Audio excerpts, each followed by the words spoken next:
Okay, so two things I want to do today. One of them is that I want to take the conceptual understanding of last week and turn it into mathematics. That's one. The second thing is that I want to show you how you can calculate how things move in a curved space-time. Right?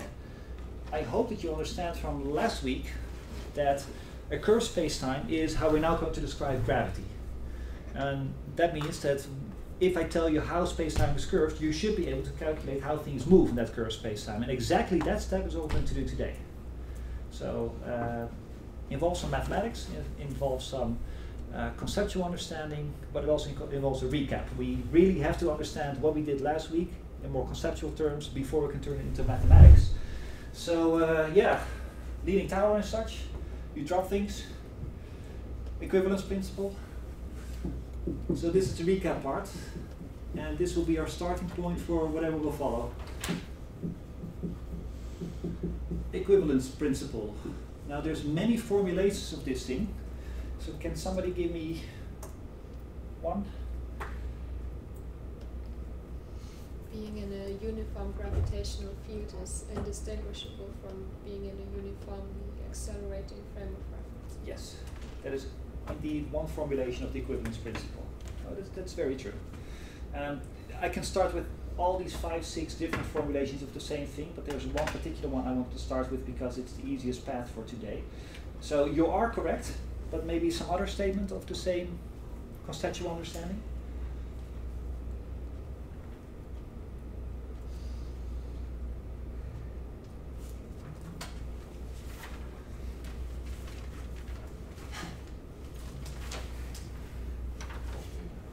None? Really? I have to look stuff up in my... Yeah, okay, well, please go ahead. Wait, was it? So, what I have here is gravity is indistinguishable from the fixtures force and mass experiences when in a non-inertial frame. Yes, exactly. And this then leads to Lizzie's statement that if you see things moving or accelerating in a frame, you're not sure whether this is because you are in an inertial frame where there happens to be gravity, or that you are in a frame where there's no gravity, but you just happen to be accelerating. That is indeed two different statements of the same conceptual understanding. Small hint, leaning tower, you drop a couple of things. Things are acceleration or gravity does not depend on mass. The acceleration of gravity does not depend on mass. Yes, exactly. That is close to the starting point that I want to get. Isn't it that all objects will form the same, will follow the same curved path in a, well, they will follow the same path in a curved space-time? Yes, but that is his statement. Okay. Because if you have the same acceleration, you will, if you want to know what your path is, your x as a function of t, you just take the acceleration and you integrate twice. Right? So you are really saying the same thing up to 2 integrations. Yeah, let's take that one. Well, there was one, I was looking for one step before. But then again, I'm asking you to read my mind. Which of these 5 formulations I want you to say right now? All of these were correct, yes? The one that I wanted to start with is this one, that the inertial mass, the value of somebody's inertial mass, is the exact same number as somebody's gravitational mass.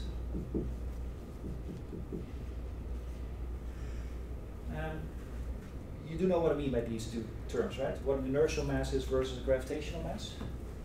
It's important that you do. Oh, you're forgiven. Oh, okay, thanks. Then again, you're not, because you've lived for 20-something years or so. You just by everyday experience, you should know that there's... You just said 20-something. 17, you know. I did not know that. Okay. Excuse me. No, that's a compliment. It means that you look very mature. I look older than my brother. I'm going to stay out of these domestic issues here. Political minefield here. I'm not going to touch. Okay, 17. Okay, no, but you do, because if I ask you to give me a big push, you know that with the same amount of force, you're going to get me into less acceleration than somebody who has less mass than me. Yeah. Right? Mass is a measure of how difficult it is to get things into acceleration. That's inertial mass. Okay. At the same time, you also know that if you want to lift something up, then the thing wants to go down because of gravity. It has nothing to do with inertia. Just picking up something, you can feel that gravity wants to have it down again. Now that statement is the gravitational mass, how strongly gravity is pulling on a thing. Now these two conceptual ideas of this number mass are untrivially the same thing. I say untrivial because there's no reason that you expect something that is difficult to get into motion also to be a thing that really gladly wants to drop down.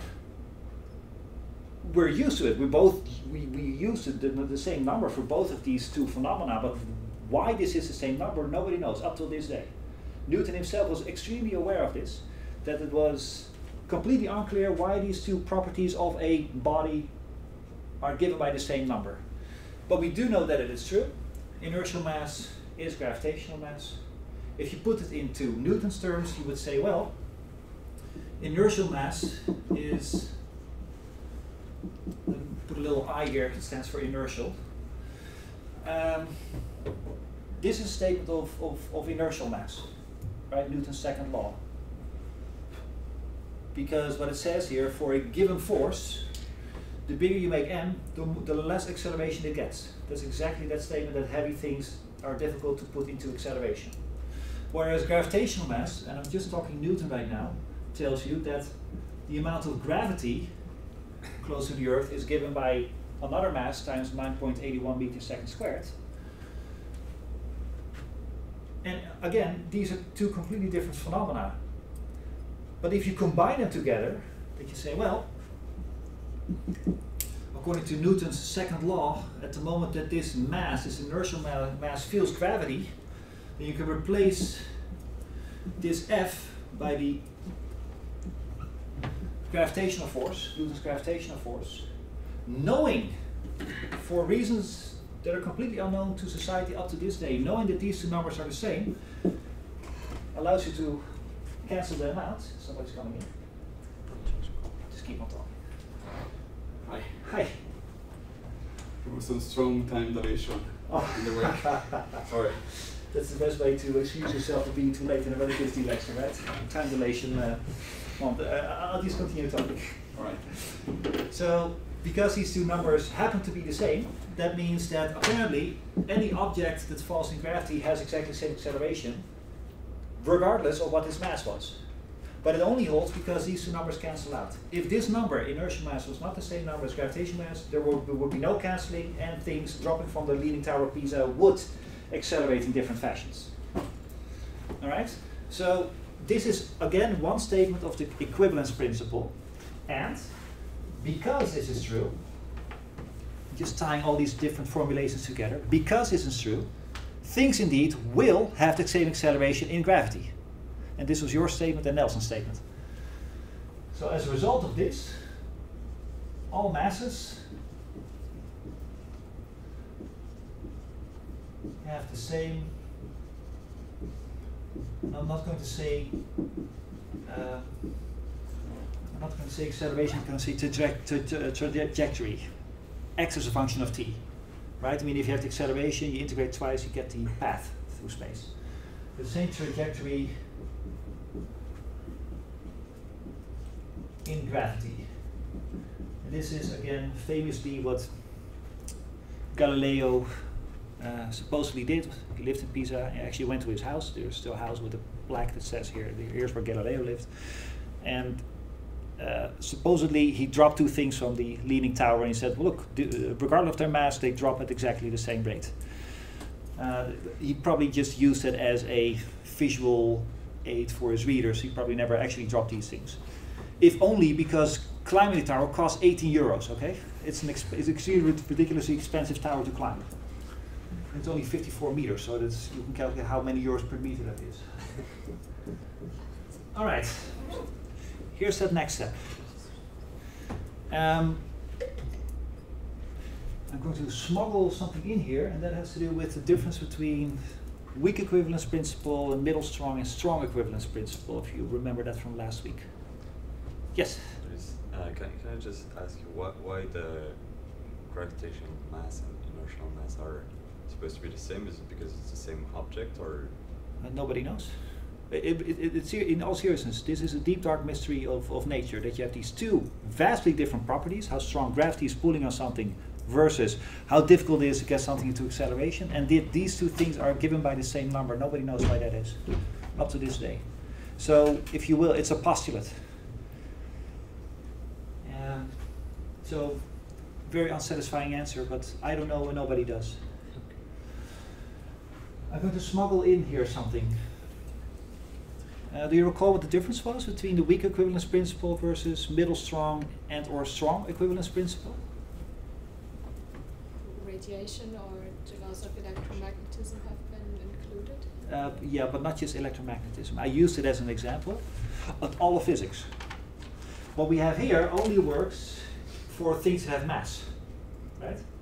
But how about things that do not have mass, like light? Famous example, of course, is electromagnetic radiation, but more involved example, gluons, right? The particles that fly between quarks. They also don't have mass.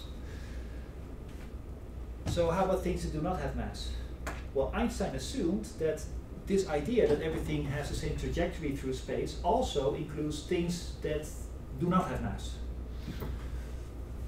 So let's just write this all physics, because things have either mass or they don't. And I guess it's pretty complementary, right? You have pretty much everything.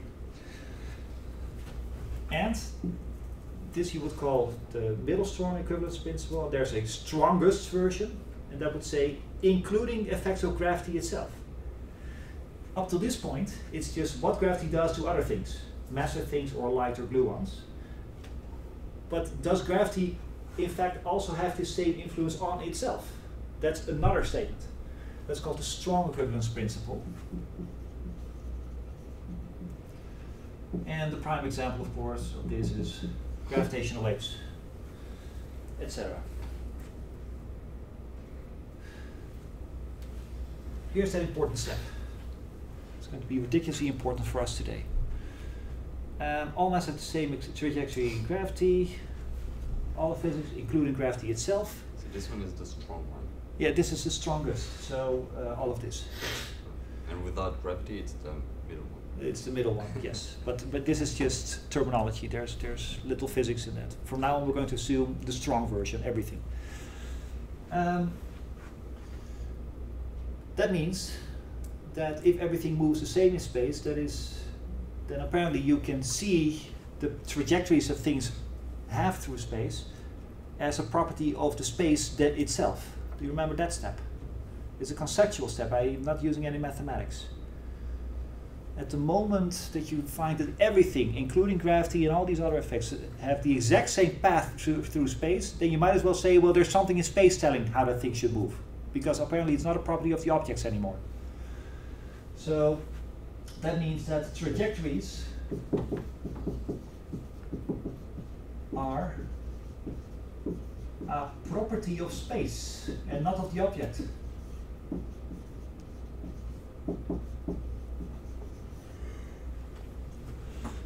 And I'm going to make this space-time, because you know from special relativity that you cannot separate space from time. They're really just two things. If you have space, you go to another inertial system, the amount of space you can change into time. You remember that? Do a Lorentz transform, the amount of space changes, but it has to be compensated by the amount of time. So space and time go hand in hand. So we now have that this sequence of conceptual steps leads you to the understanding that there's something in space that tells how things should move, regardless of what that thing is. Then there's a final step, and that is make it curvature. It's the curvature of space that tells how things should move.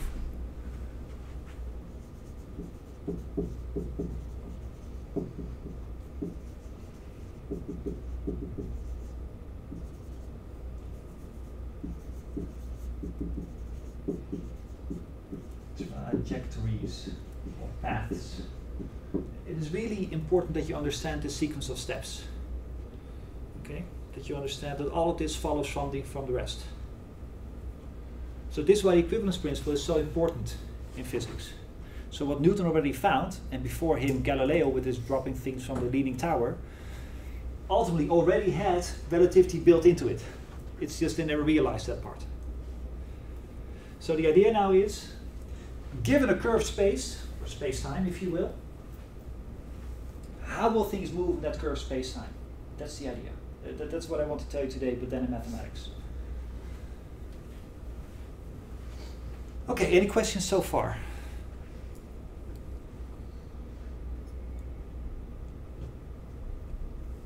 If there's no questions, that can, it's either of the next two possibilities. That either means everything is extremely crystal clear, or nobody understands anything.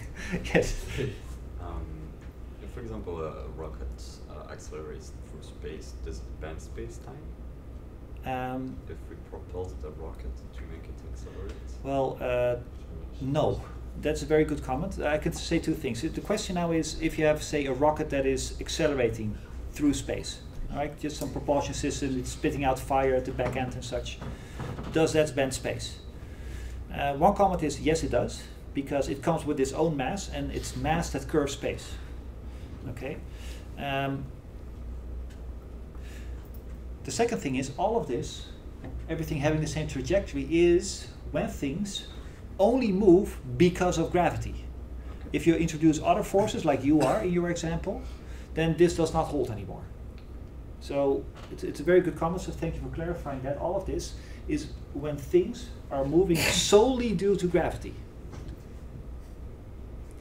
Now, long story short, this means that we will view gravity not as a force, not in the Newtonian sense of the word, but as a curvature of space. And to be more puristic here, space-time.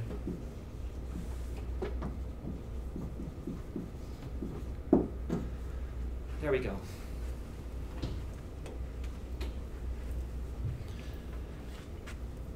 So far so good? Because this is really a recap of last week. Even for the 17-year-olds in the audience? Yeah? Okay. We have to put this into mathematics. The idea is, if I tell you how curved space is, then you should be able to calculate how things will move. And how do we get there? That's the big question here. And for this I have to remind you, how do you describe a curved space in the first place? How do you say how curved something is? I mean, if I give you a bowling ball, say, I want to ask you, is this thing curved? How do you determine that the thing is curved?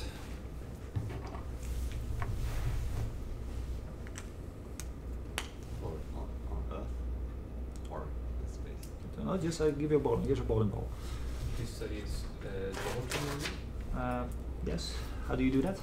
Well, to see if the rules of Euclidean geometry apply on that surface or something. That is a very good way of doing it. Well, one way to show that a bowling ball is curved is by looking at it, right? Just from a distance. Oh, look, it's curved. It's a sphere with 3 holes in it. Suppose that you live on the bowling ball and you have no means of getting out of the bowling ball and seeing it from the outside world, like these flat earthers who say that the earth is not flat, it's not bound in such way. Suppose that you have no means, not just out of technology, but just fundamentally there's no means of leaving the bowling ball. How can you tell whether the bowling ball is a sphere? And indeed, one way is checking whether your rules of geometry that you're used to, or you would expect, if they still hold. Here's one rule of geometry. If I draw a triangle on the board, this is 90 degrees, this is 20 degrees. How much is this?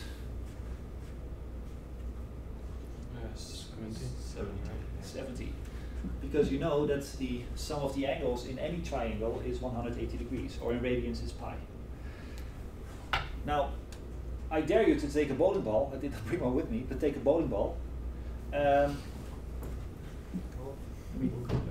Draw it as best as I can. Here's a bowling ball. Suppose that I draw a triangle.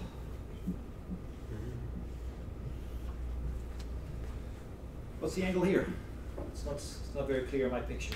90 degrees. It's 90 degrees. What's the angle here? 90. Still 90. So these two already give you 180, and still there's one here. What's the angle here? 90. Another 90. So how can you tell whether you are on a bowling ball? Well, draw a triangle on the ground. Make the triangle big enough if you happen to live on a very big bowling ball, right? And count the amount of degrees in the 3 angles of the triangle and see if they add up to 180. If not, you're not in a curved space. Excuse me, you're not in a flat space, you are in a curved space. Here's another example. What you could also do is take some object, like a little marble. Let us roll along this line here. Just give it a little push, there you go. Moves in a straight line, constant velocity because of Newton and such. Right? Which is assuming that there's no other forces. So it has no, Newton's first law tells you it goes in a straight line, constant velocity. I take another marble, put it here, also give it a little push. Note that this marble and this marble start out parallel. They meet each other at some point, North Pole in this case, the North Pole of the bowling ball. Whereas you would expect that if two things start parallel and they go in straight lines, they would never meet, right? So here's another example, how you can tell whether you are on a bowling ball or on some flat earth. Give two things a little push, let them go. If they meet at some point, and not because of external forces, but really because there's something on the space itself. And if they meet each other at some point, you can tell, oh, there is something going on here. I'm not in a flat space. So there are ways of finding out whether you are in a curved space or not, without having to leave the object. Yes? So, with velocities, we say that there is no absolute rest frame, right? Yes. Is there something similar with curvature as well? Or can you say that something is... That is an extremely good question. And I am going to give you the answer later on in this lecture, and I really am eager to give you the answer right now. So what about this? I give you an answer right now, and then I'll come back to it later. So if you're not understanding it right now, that's fine too. Sorry, what's So the question? yeah, exactly. Can you repeat the question? So with velocities, we say that there is no absolute rest frame, right? So you always have relative velocities. There is no absolute zero velocity, something like that, right? My question was if curvature of space-time or of anything has the same. So if there is some sort of absolute rest frame that is flat and that all the curvature that we measure is relative to that absolute flat rest frame. This really takes, this really is the main chunk of the lecture. So again, here's the short version. I hope at the end you have your full answer. Can you go to some frame in which you cannot see the curvature anymore? That is pretty much the same question, isn't it? Is curvature a fixed number? Can you go to some other frame where the number changes? Can you go move yourself in such a way along this bowling ball in such a way that all of a sudden these angles add up to 180 again? No. And the answer is some curvature you can do away with just by moving to another frame, but there's also a certain amount of curvature that you cannot do away with. So the answer is yes and no. There's a certain amount of curvature just by going to another frame that makes the curvature effects go away, and there's a certain amount of curvature that whatever you do, you cannot get away from. Here's an example from special relativity. The maximum velocity in inertial frame X is c. All velocities change if you go to some other inertial frame. Yet the maximum velocity is still c. So there are some numbers that change when we go from one frame to another, normal velocities. But there is also some numbers that you cannot change. That is c. Now, in terms of the word invariant that we've used in special relativity, some curvature is invariant. Some curvature you cannot do away with, and there's some curvature that you can. That's the short version. So does that mean there's also some sort of relativistic curvature addition formula or something like that? Yes. That's pretty cool. Okay, that's idea. Yeah. And one of the main objects today is to make you appreciate the difference between the two and how you can tell if you're seeing curvature, if that curvature is just because you happen to be in some inertial frame or non-inertial frame and some frame, or that the curvature that you're seeing is because there really is gravity going on, and that's the reason. That is one of the objects for today. In fact, the exercises for this week are exactly about that. I give you a couple of curved space-time. You figure out whether it is because of your frame or whether the curvature is because of the actual amount of gravity that is there. Again, that's the short version of the answer. Now, we were talking about how can you measure curvature in the first place. And the answer you already know. It's just we never made it explicit. As follows. Remember this object, right? And last lecture, I promised to go to alpha beta notation.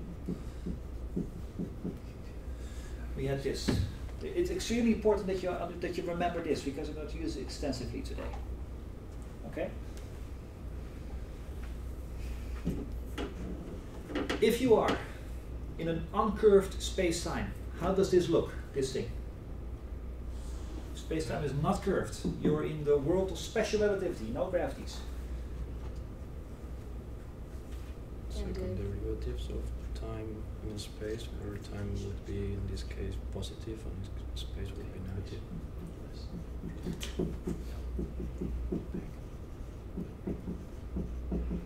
Will be this, right? Exactly. This is uncurved space. In fact, this part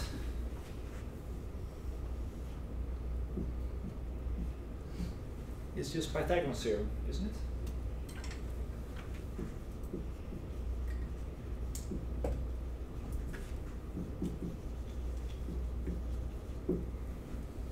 Does Pythagoras Theorem hold if you're living on a bowling ball?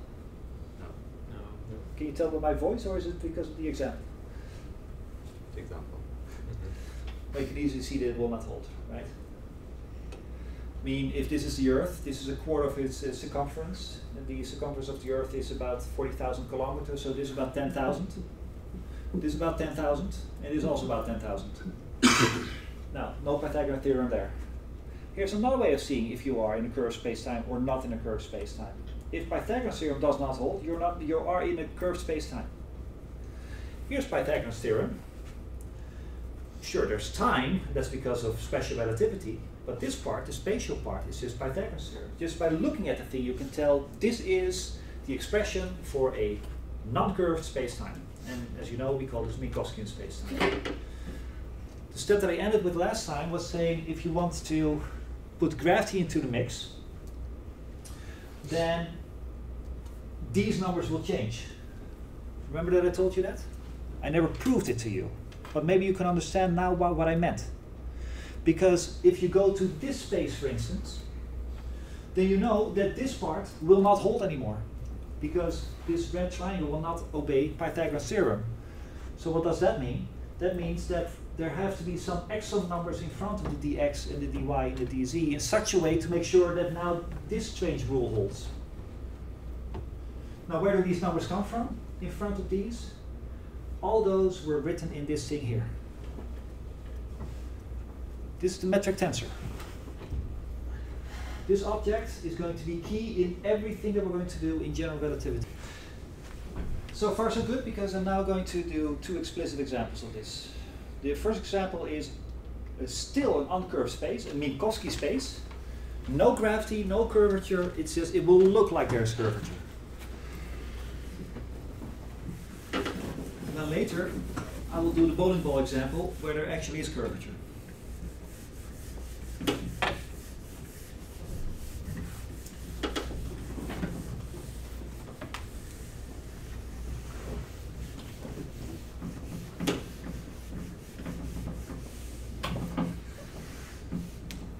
Here's an uncurved space.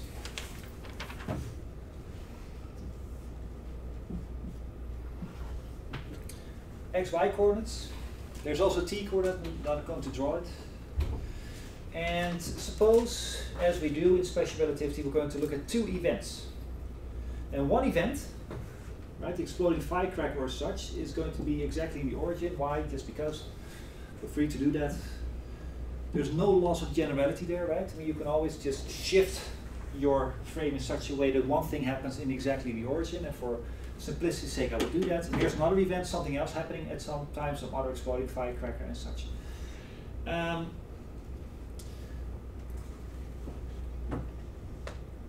What would you call this distance in our terminology? dx. Dx. And this one? dy. dy, okay. And of course Pythagoras Theorem holds and such, yeah? What you could also do is that you say, well, I want to have the exact same distance between the two things, but now in different types of coordinates, which you're all very familiar with, namely polar coordinates. You might also say, well, instead of saying to get from A to B, you have to walk 4 meters in that direction, dx, and then take a 90-degree turn and then walk another 3 meters in y direction to end up here, there. You could also say, well, walk in that direction, that angle, this many meters. This also works.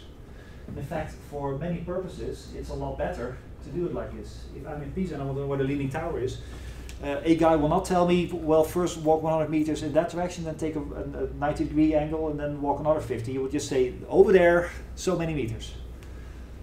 Those are polar coordinates, yes? And do you know the connection between the polar coordinates and the Euclidean coordinates? How you can calculate one from the other, yeah? So what is x? Cos theta, or what angles are? Sorry? Cos the angle. I'm not sure. Yes. But it's not a theta, it's a phi. Oh. And then times an r, yes? Yeah. And y is r times sine of phi. Right? This is just what you picked up during your physics class when you were 15 or so.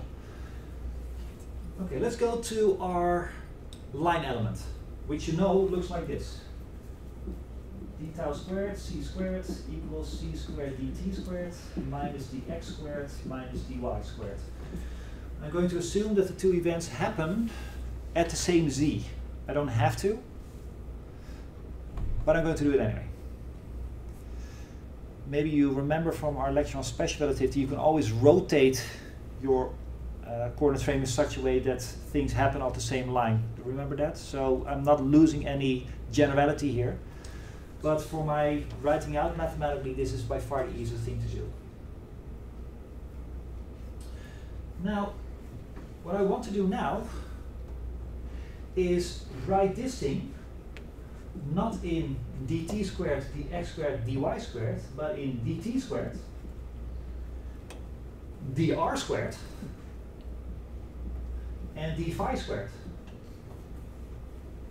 You can do that, right? I mean, dx is the difference in x direction of the two events, but you can also say the difference in r direction of the two things, or in phi direction. Free to do that. But can you already see that it will not be c squared minus 1 minus 1? That probably will not work. Probably going to be something else. This thing you remember, you can write as in our notation that you practiced last week. Oh, excuse me. Alpha, beta. You can write as this, where eta, we just wrote it down before, was minus 1, 1, 1, 1.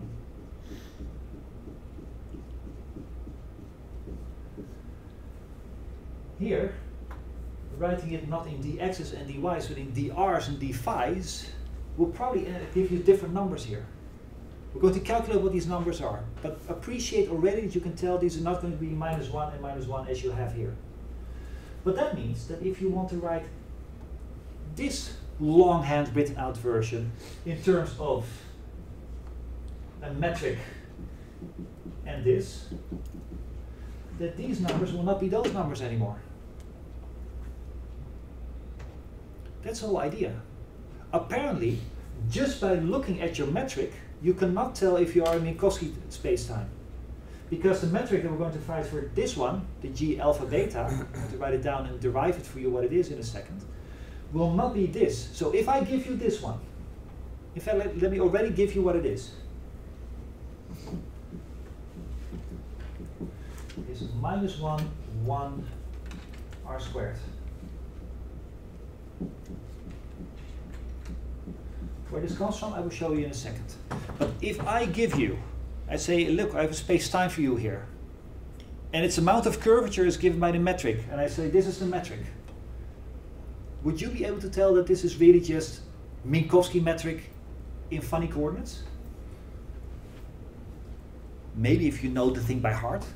I do, so I recognize this thing immediately. Well, you're trying to fool me here. It's still Minkowski metric, but it looks curved because it doesn't have ones and ones everywhere. This is what I meant. You can make things look as if they are curved, but it isn't. It's really just the same space-time, just in funny coordinates. So, different important message here. It's very easy to think that you are in a curved space-time while you're not. And again, one of the exercises will let you go through some of these steps, and I will give you a criterion to test whether you are in a curved space-time. Again, the criterion is not, it has to be this metric. I will tell you what it is, the criterion, but that's in the exercise section. Let's derive this.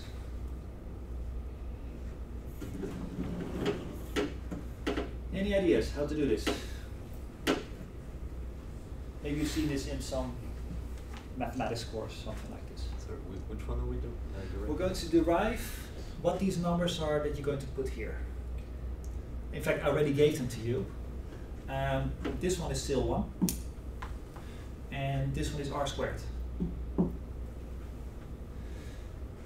But my question is, how do you turn this into this? And then you can just read off what these numbers are. How do you Should we use those sort of, let's say, conversion formulas for x and y we have up there? Yeah, sure, why not? I mean, what you have here is, what I can just simply do is say, well, I have the x here. I know how to write x in terms of r and phi. That's this one. So I should also be able to write dx in terms of dr and d phi. Now, that's the idea.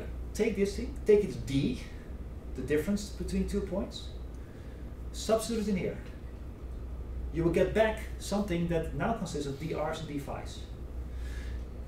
Do the same thing with y. You know how to write y as r's and phis, so you're also able to write dy's as drs and d phis. Substitute that here. Work out the algebra, and you can just read off what these numbers are. That's how you do it. So here's x. We're going to do the x first. X is r times cosine phi. What I want to have is dx. Can somebody tell me what that is? This is me testing if you've seen this before. Just this. Yeah, I mean, I know what x is r times cosine phi. My question is, what is dx? R times cosine of d phi. One more time? R times cosine of d phi.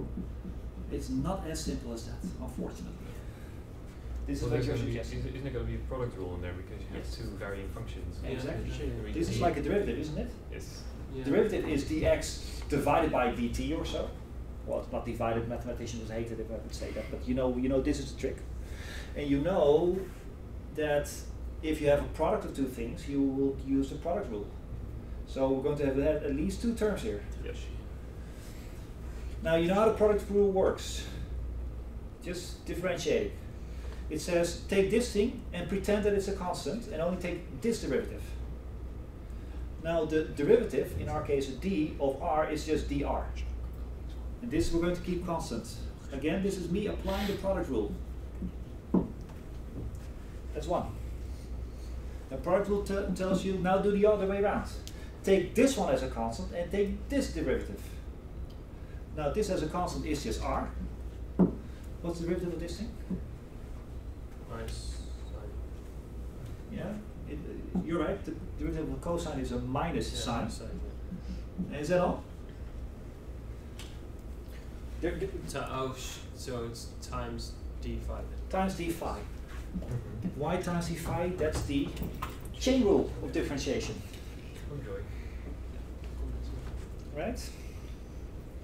Chain rule of differentiation tells you take the derivative of this thing, the cosine, that's minus, and then take the derivative of the thing that's within the cosine, which is the phi itself. So it gives you this. This from here to here is really just your basic rules of derivative taking, with the one exception that usually the derivative is dx divided by d something else. Apart from the divided by part, this is just your basic rules. Having done so, maybe we can immediately write down what dy is. I mean, I know what y is. Y is r times sine phi. So what is dy? Sine phi times dr. Minus. Okay. Plus, minus? Plus, okay.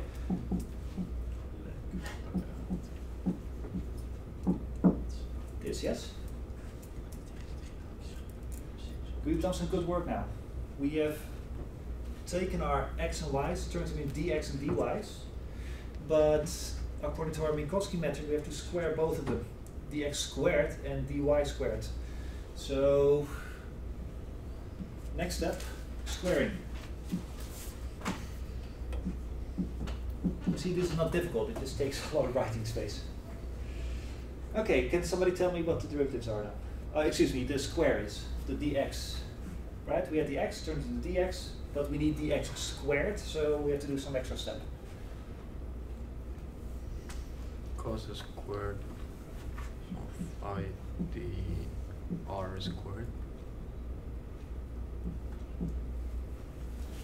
This is 1. But we need some more terms, yes? Yeah, minus 2r sine squared, sorry. No, you're completely right. Phi d phi squared.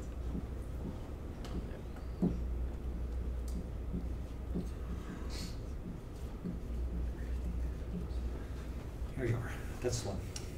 Again, this is just very basic algebra. Just write a plus b squared, etc. A squared plus b squared plus 2ab. Same thing here.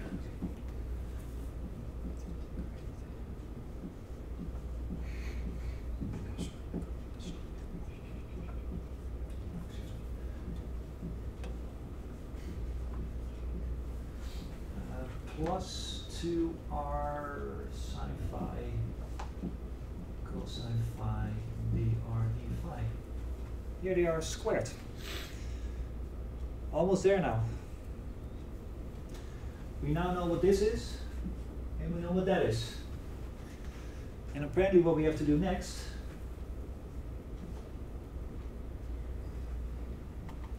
is add these together.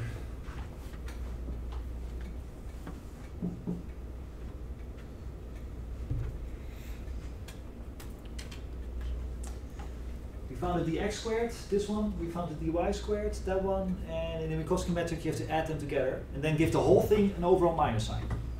So we have this thing, that thing, add them together.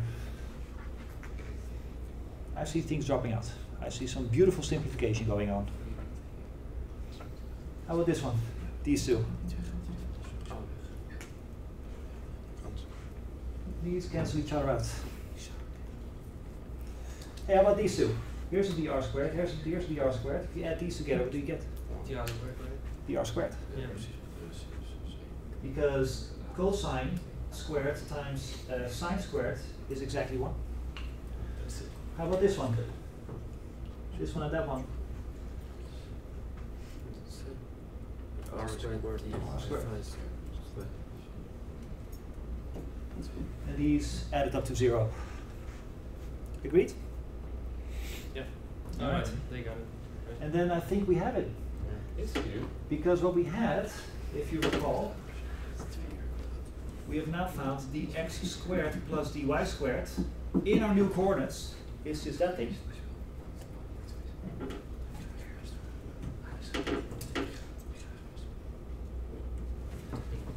Then we continue here.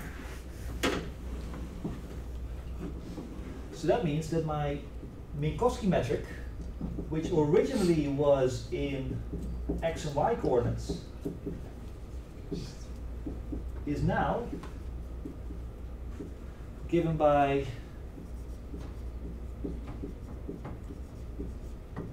this thing. Yes? Isn't it supposed to be 2 times r squared? When you add them up together? Which one? The added you just did, the middle, yeah, the middle one. When you add them together, shouldn't it be 2r squared? No, because you have r squared times sine squared plus r squared times right. cosine squared. R squared, yeah. Yeah. No, you would have been right if there were no sine, cosine Yeah, and sine. so it's the multiplication. Yes. Okay, but that means that we have now succeeded in what we wanted to do, to write our Minkowski metric in x and y coordinates in terms of r and phi coordinates.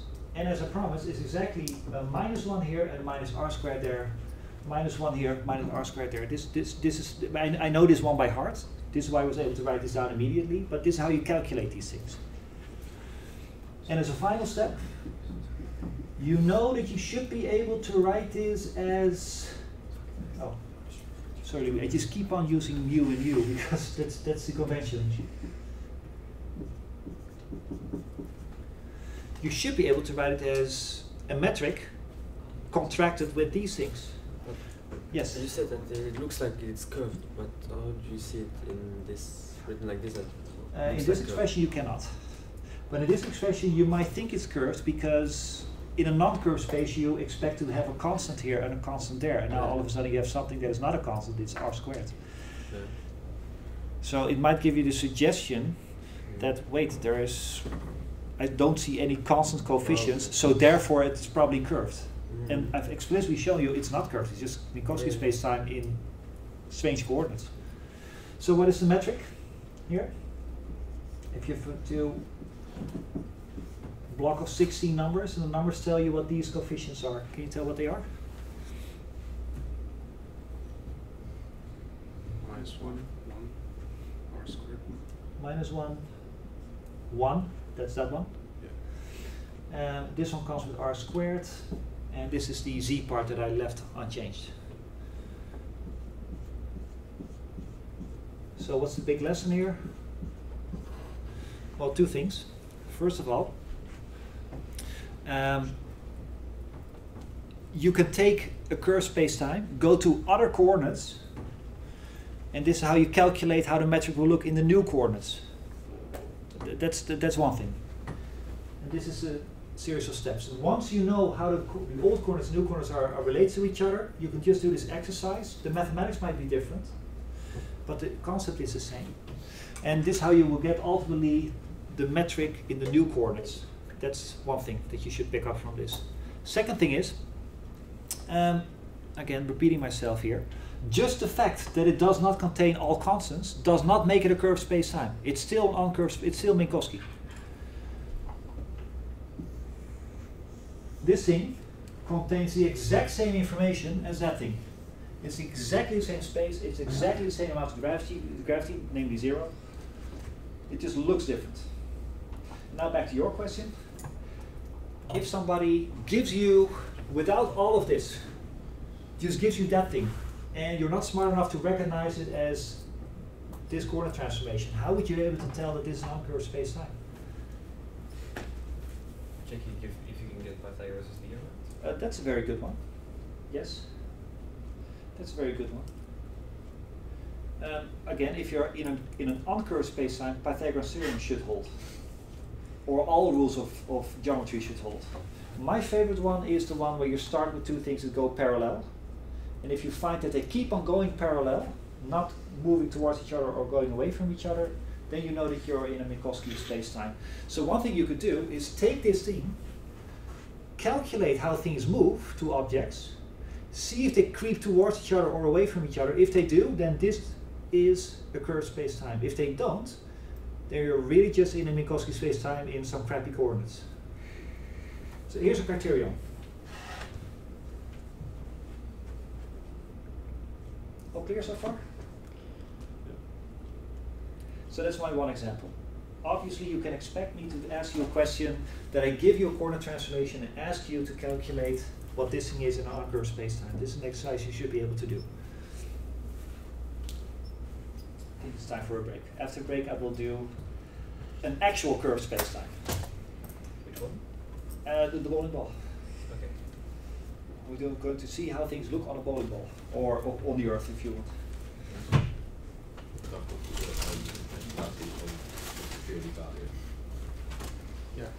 I got a question during the break that I think is worth to emphasize. This part I think everybody's okay with. This is just doing derivatives and squaring things and working out the algebra, and you ended up with this. And then I said, well, you should be able to write it like this. And you get this, yes? Now maybe this step I did a little bit too fast, so it's good maybe to emphasize a little bit what I mean by this. From going from here to here, I have to contract, and you know this notation from last week, I have to contract this metric tensor with dx alpha and dx beta. Now over here, I did the same thing. Here, when I did it in the original coordinates, my dx was c dt dx dy dz. Right? Remember, we did this last week, that we just went through the whole thing to show that if this is your definition of dx mu, and you contract it with your Minkowski metric, then writing this out will give you this. This is an exercise we did last week. Now, when we switched notation from x, y, and z to r and phi and z, you're also switching up your meaning of dx mu. Dx mu is not this thing anymore in your new notation. It's this thing. Dx mu is now c dt, dr, d phi, and dz. Because I switch my x's and y's to r's and phi's.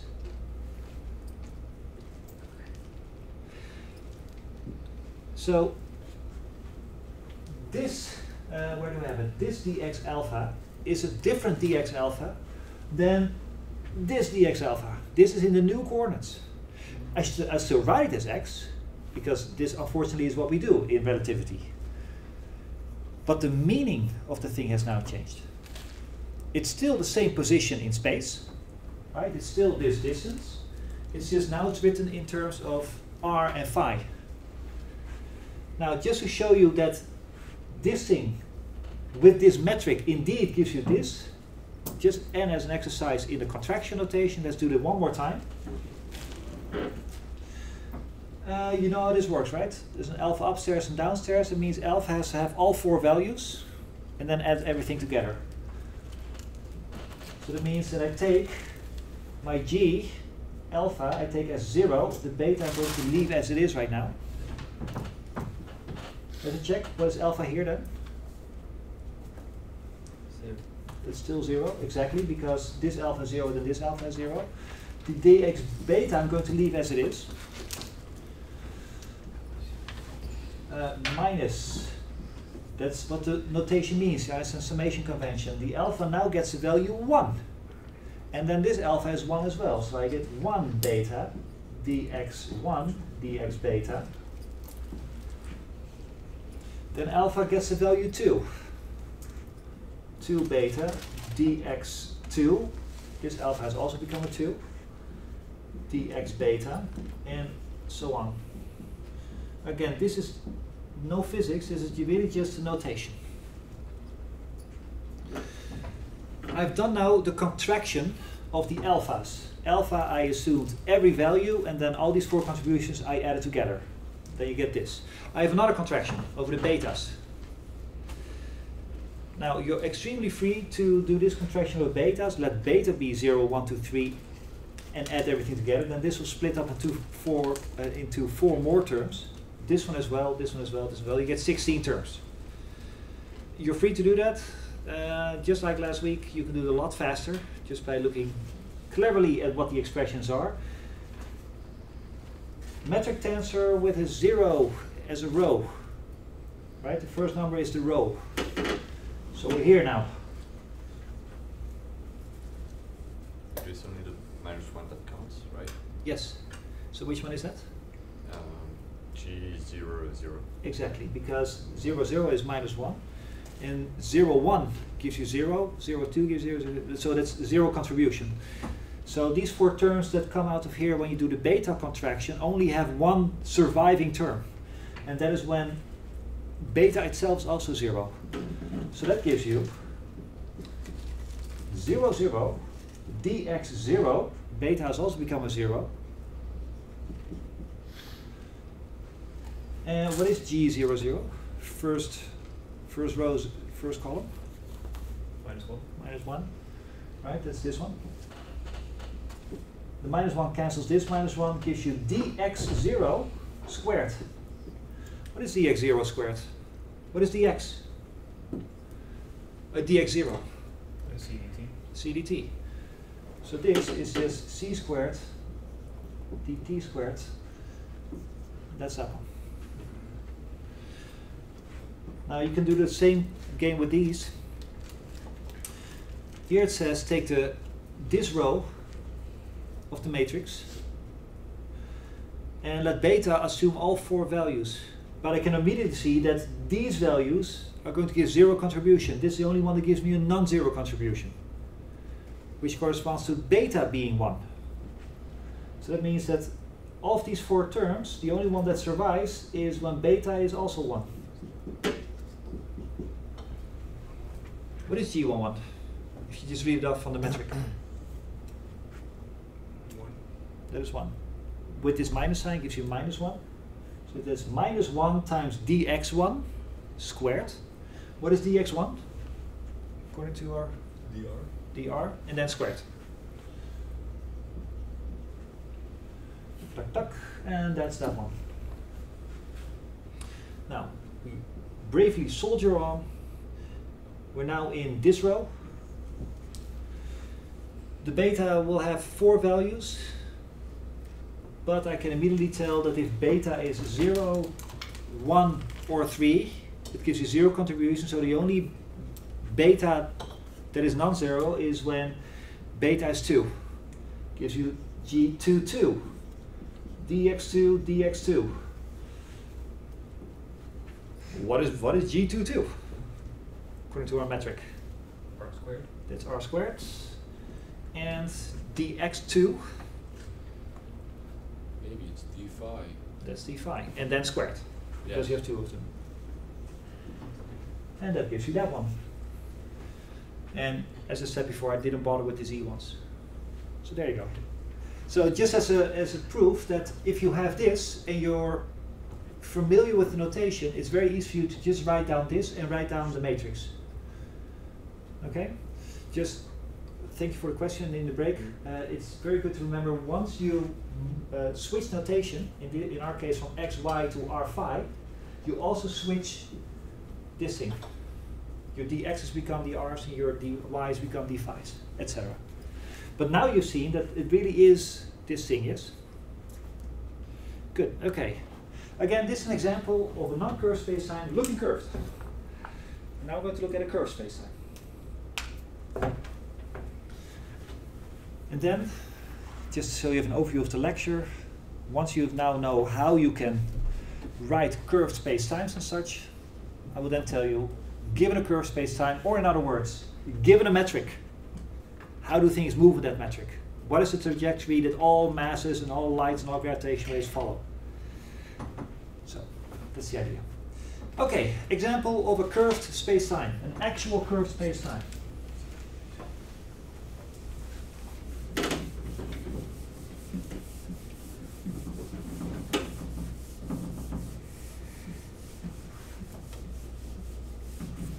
We're going to look at the bowling ball.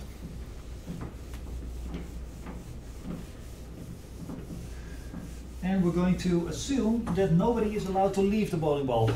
You have to live on the surface of the bowling ball. How many dimensions are there on the surface of the bowling ball? How many directions can you go if you're forced to stay on the bowling ball? 2. 2? Exactly. Without And there's time, of course, yeah, right? without time. Okay, so its spatial dimensions on the surface of a bowling ball is 2.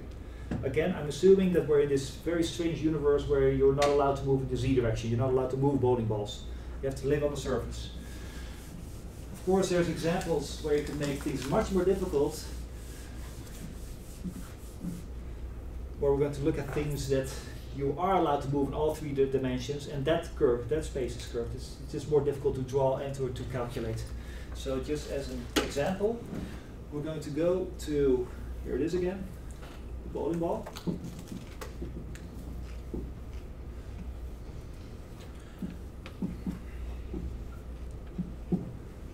And there's also a time dimension, but I'm not writing it down. Suppose that you want to draw a dot somewhere on the surface of the bowling ball. You can use Cartesian coordinates, right? X, Y, Z. It's not very handy. But I'm sure you've seen in other courses what kind of coordinates you would use in this case. the spherical coordinates. Do you know what they are? How they work?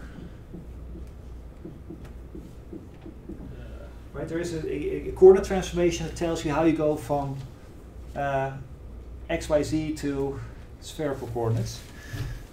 And while you think about what the formula again was, let me show you the picture how these coordinates are defined. At this point, let's say it's here-ish. I'm very bad at drawing three-dimensional. But its angle that this position makes with respect to the z is called theta angle.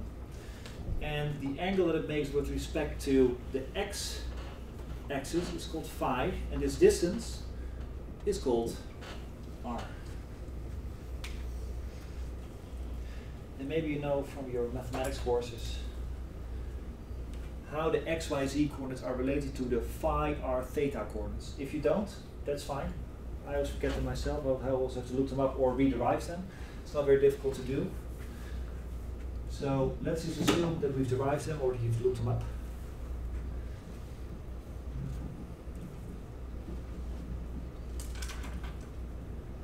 Here, this is me struggling to remember them.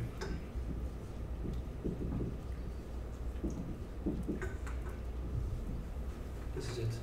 There's no physics here. This is just doing your sines and cosines for a three-dimensional picture. You can easily work this out for yourself.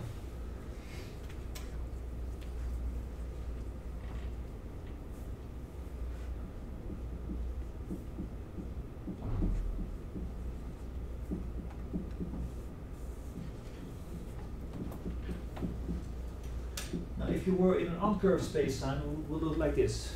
Agreed? Yes? Just on your drawing. Yes. I get the angle between R and Z. Yeah. Not sure to get the other ones. Maybe it's best to do this just in practice right here, right now. Okay. Here's the z-axis. That's me, and it's a curved lecture room. This is what you get. Suppose this is a straight line. Okay. This is phi. Excuse me. This is the x direction. All right, here's my hand, right here. Okay. And let's do it like this.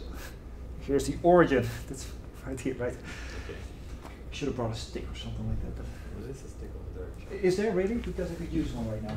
We'll have to crouch to get it with this. Oh, Jesus. Okay. No, I'm going to use the hand.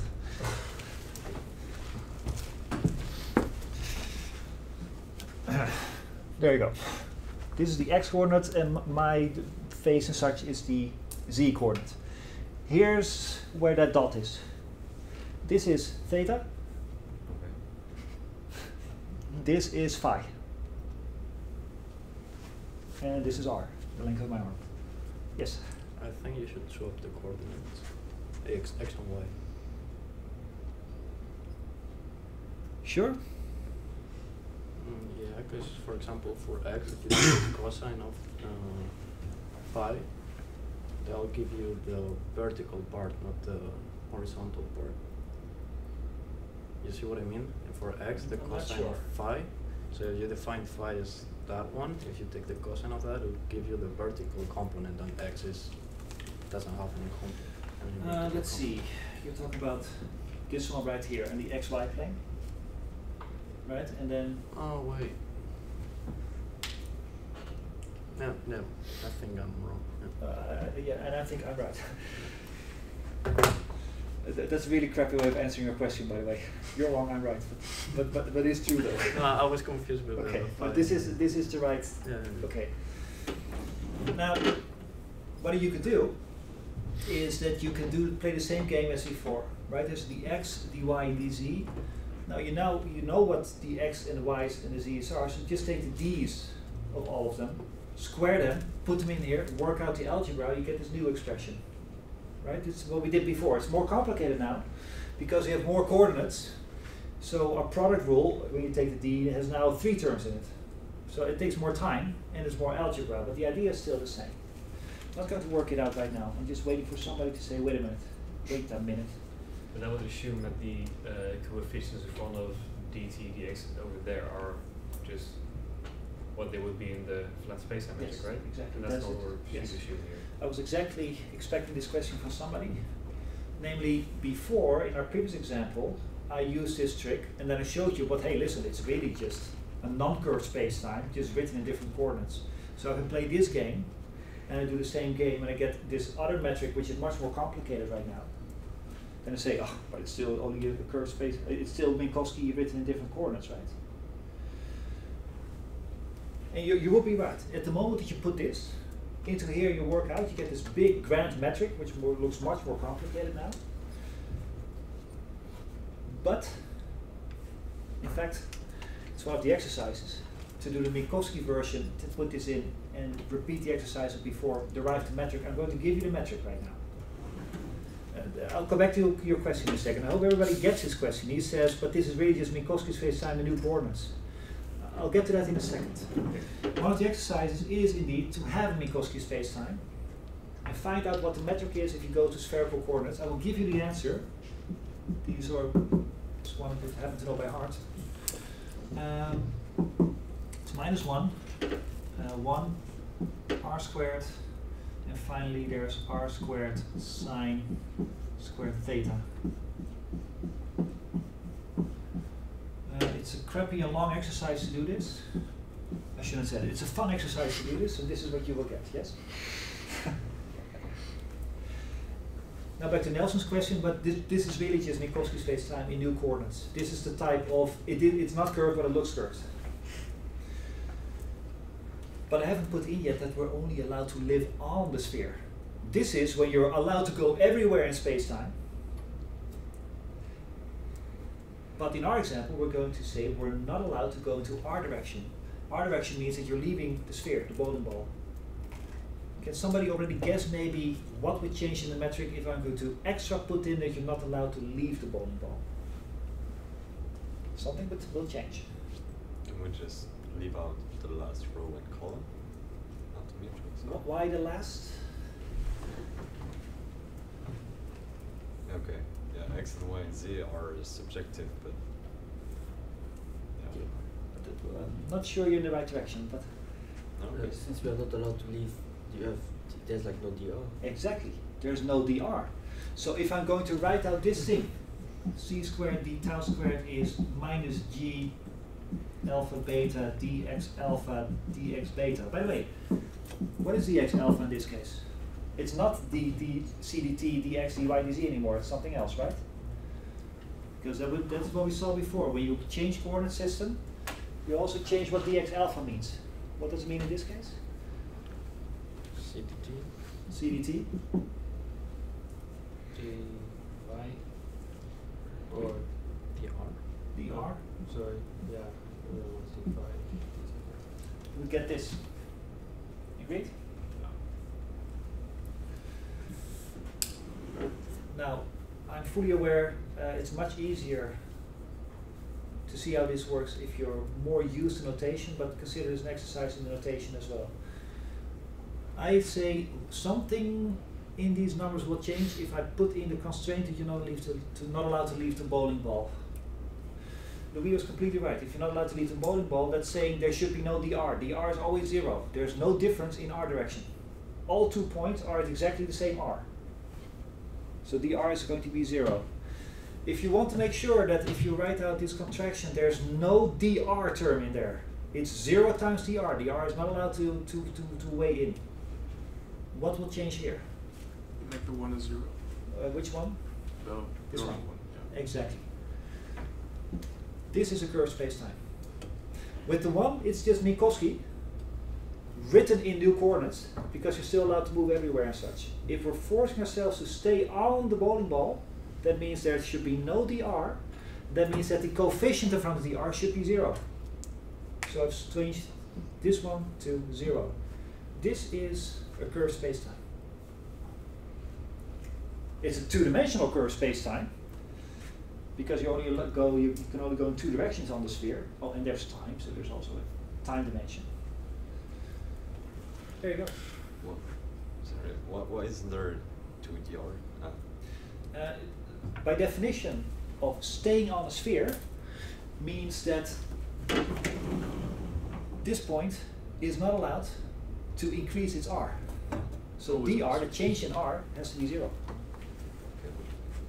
And that's for this case, but what is like deeper meaning behind, like if you have like actually in a curved space time and the I is 0, like how I don't understand, like in general. Yes. Because that's like the general metric tensor, like now. Yes. Wait. It's a metric tensor, Yeah. general, if you will, Yeah. for people living on a curved space that happens to be a bowling ball. Okay. So there's that. So when there was a 1 here, still, Minkowski space-time in curved coordinates, when you put this to 0, you're now in a space-time that is curved.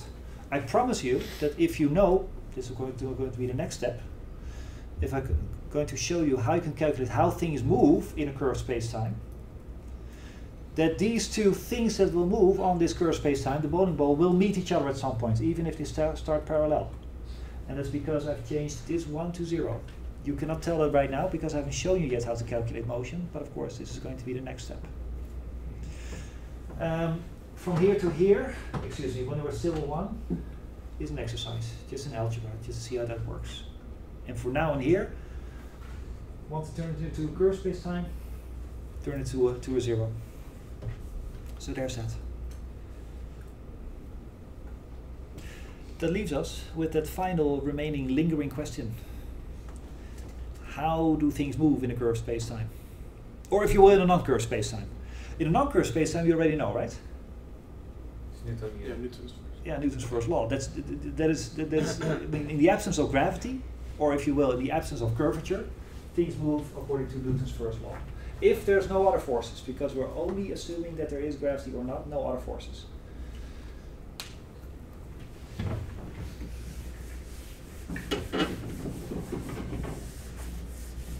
I love this part. Here's where the full beauty of general relativity comes in. Back to the equivalence principle.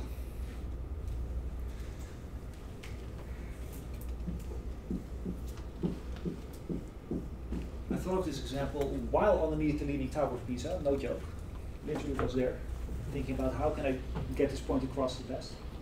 And I thought this is a good example. It's not leaning very much, but well, curve your space-time in such a way that here's the x or so, something like that. Okay, let's make it curved. It's not that bad, by the way. It's only like 5 degrees or so. But anyway, leaning tower. Here's a cannonball dropping down. Here's Galileo's dropping a cannonball. Here's some other guy looking at the falling cannonball. Cannonball is accelerating. Agreed?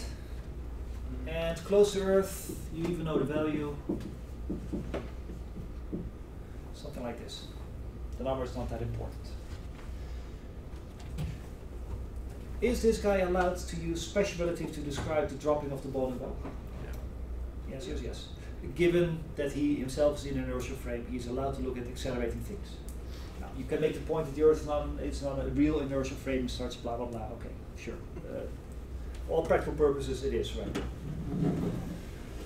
Okay. We're going to do the following. Suppose that we're going to introduce an inertial frame that is falling along with the bowling ball. Yeah? How is the bowling ball moving in that frame? Let's say the red coordinates. Is the bowling ball moving in that frame? Yeah, No. Right. So does the bowling ball in the red frame obey Newton's first law?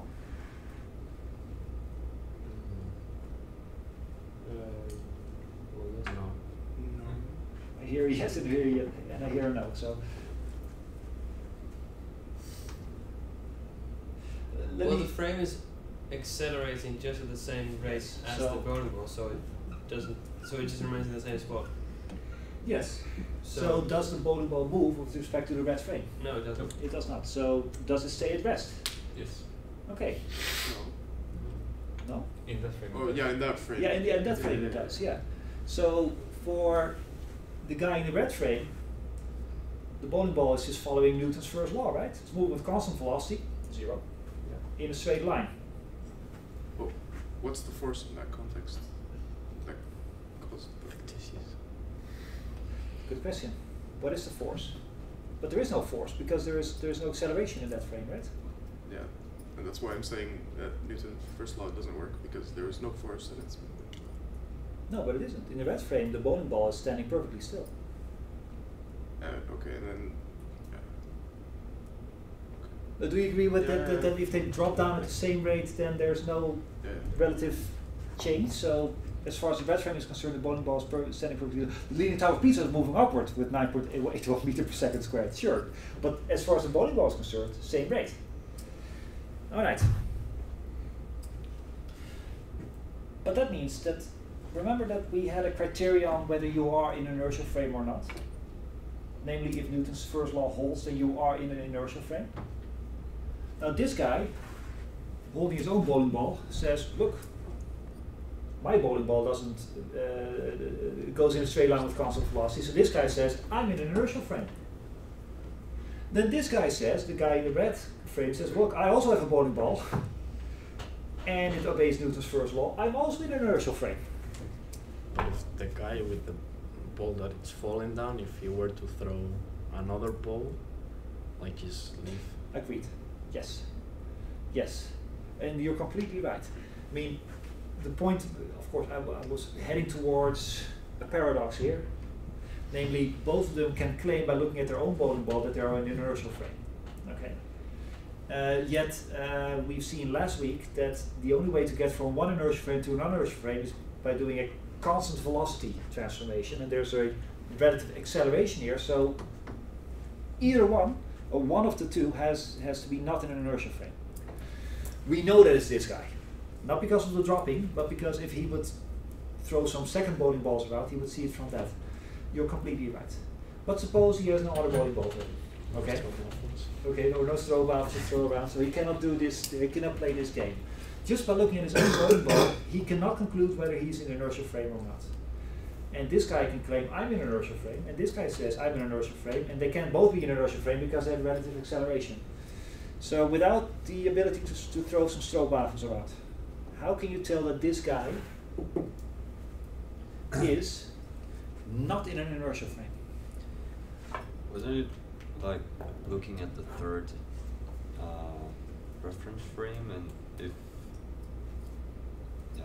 don't remember exactly, but like if you find a reference frame where you know it's inertial, Yeah. and you have the same speed, then you are in an inertial. Well, it's a velocity. Well, that's true. That's basically his argument, that you throw some stroopwafels around. That's your third inertial frame, or your third frame that you're introducing. And it's correct, by the way. When both of you are saying a correct way to determine that the guy in the red frame is not inertial. But my claim is there's another way. Suppose that we make the tower extremely long, right, tall. And again, a bowling ball drops.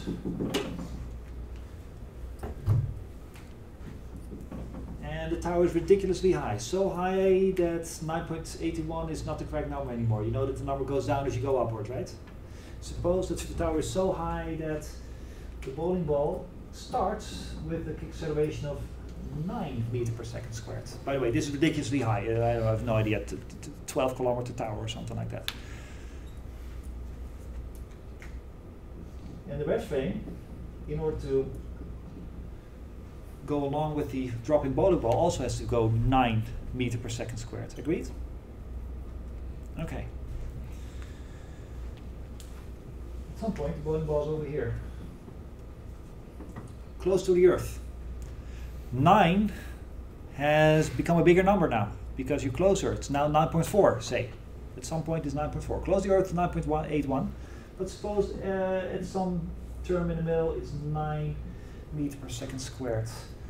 Hey, the red frame, what's its acceleration at this point? Same. It's still 9.81. It's sorry. Is it 9.4, is 9.4? right? Doesn't it go with the? Suppose this one is fixed. Right. Yeah. Well, because it's fixed. Okay, so it's still 9. Okay. Then it's not an inertial frame with the bowling ball anymore. Exactly. And over here-ish, lower still, at some point it's 9.81 meters per second squared. And this part would still be 9 meters per second squared. So that means if you see a bowling ball drop and you decide, you know what, I'm going to invent a frame that is moving with constant acceleration along with it, at some point it will reveal itself that this thing is moving out of your frame. Agreed? Because this acceleration goes up, up, up, up, up, becomes a bigger, bigger number. This frame keeps on going with the constant number. So even though at this choice, when you chose your acceleration frame to be 9 meters per second squared, it looked for a while as if it was an inertial frame because the bowling ball was stationary in your frame. But at some point the bowling ball will not be stationary anymore. Do you see that? So this only holds for gravity, right? Like if you were to apply this, you would only apply this under gravity, like this example.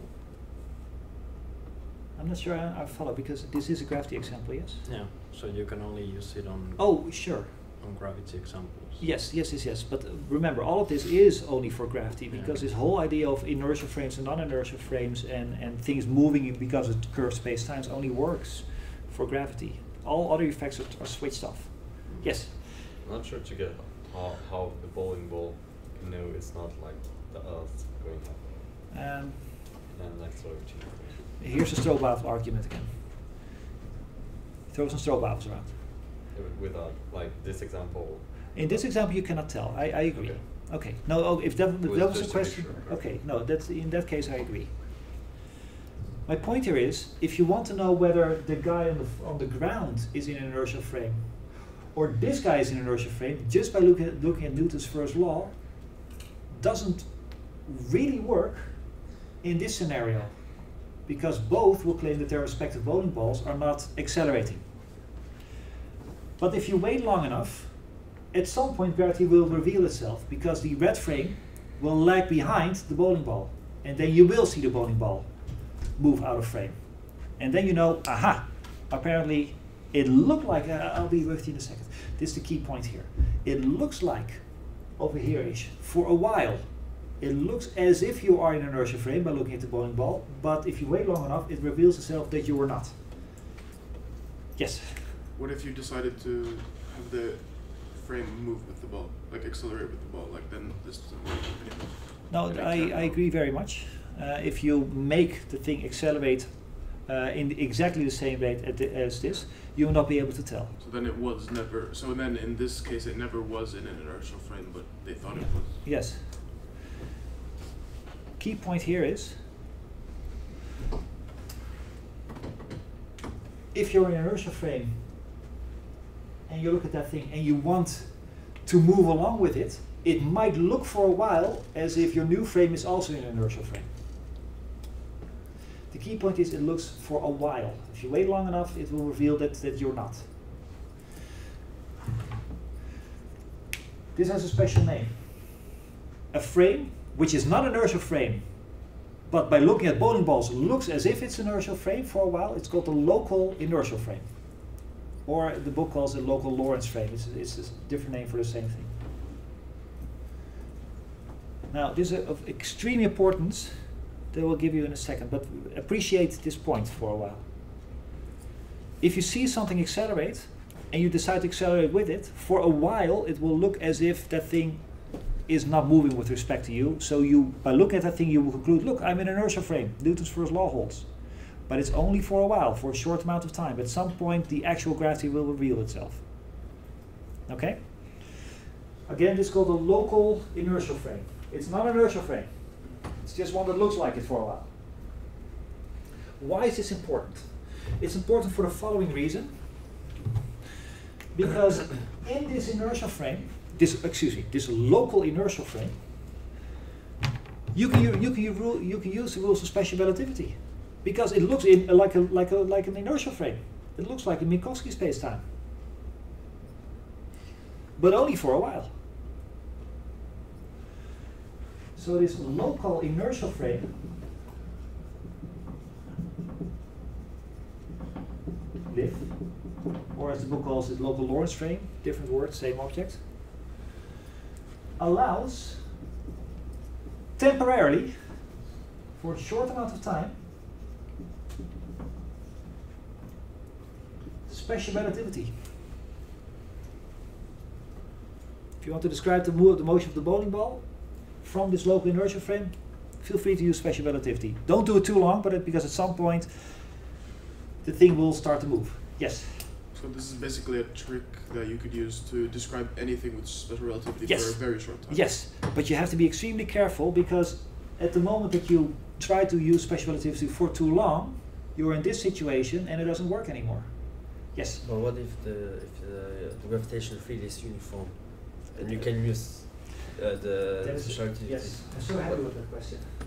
Suppose that the gravitational field is uniform. So it's 9 point, in this case we start with 9, it stays 9 throughout its complete drop. Yes? Then your local inertial frame will always be a local inertial frame. You're always allowed to use special relativity. But so last week that if you are like in a frame where we feel Yes. like the feature is forced, then you cannot use special relativity. Exactly. But that's like a contradiction. No, I know, but that's right, there is a contradiction. So the conclusion is, gravitational fields are never homogeneous. They're only homogeneous up to approximation. So if they are homogeneous, then we can use special relativity. And Yes, if not, as long as you drop along with it, yes. Yeah. Oh, okay. Now, by the way, speaking of fictitious forces, the reason that this thing does not move out of frame in your local inertial frame is because you're accelerating downward, right, in your red frame, so you're feeling a fictitious force upward, which exactly cancels the gravitational force for a while. Up until the point that gravitational force actually becomes bigger because the number becomes bigger. Now, key point, temporarily SRT, you're allowed to. Of course, at some point, when this number has risen to 9.4, this frame will not do anymore. So what do? It's really just your comment. Just use a new frame. You just use a new frame. Just go to another red frame, but now one that goes with 9.4. You're switching frames now. You're going from one local inertial frame to the next. In this frame, here we go again, allows, again, temporarily. That's fine. You're again allowed to use special relativity for a while. Yes? To come back to the point where the gravitational field is constant, and you said that we can use special relativity. Yes. But since there's an acceleration and there's like always higher and higher velocity, so there will be, for example, the Lorentz contraction will be more and more important. I agree. Then how can we use still SRT if like this is changing, like the length of there's no issue with the ball dropping faster and faster. Right? You're allowed to use special relativity even if the thing you're looking at is accelerating. There's no issue there. Oh, okay. Now, of course, at some point this local inertial frame will not work anymore, so you have to switch to another local inertial frame. And of course, you make sure that this one drops along with the new acceleration of the bowling ball. So we have this whole sequence of local inertial frames, in each of which you can use special relativity. Do not confuse this as, oh, then all of this is special relativity. It isn't, because you constantly have to switch frames. And this frame accelerate with respect to each other. This red frame and this red frame have a relative acceleration. So that means special relativity jumping is not, you're not allowed to jump from frame to frame in special relativity if you're accelerating. So do not mix up the idea that this is a local inertial frame in which you can use special relativity and this one is, as saying that all of it is just special relativity. It isn't. Again, allows temporarily SRT.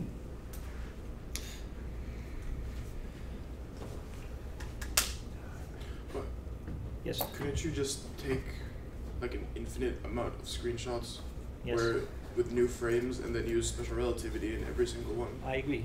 Yes. And then you could just describe the whole situation, kind of, with special relativity. Yeah, but it's kind of. Here's one thing that holds in special relativity. There's a number of things. There's the Lorentz transform, such and such, blah, blah, blah. The thing of key importance for our question, how do things move in a curved space-time due to gravity, is as follows. One of the things is that in a special relativity, things move in a straight line, constant velocity. Agreed?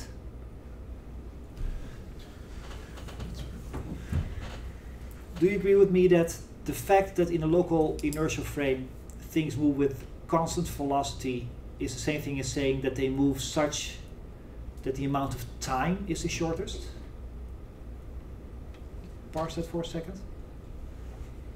In what frame? We're in this local inertial frame right now. Okay? My claim is things move according to Newton's first law. Okay? What does Newton's first law say about the motion of things?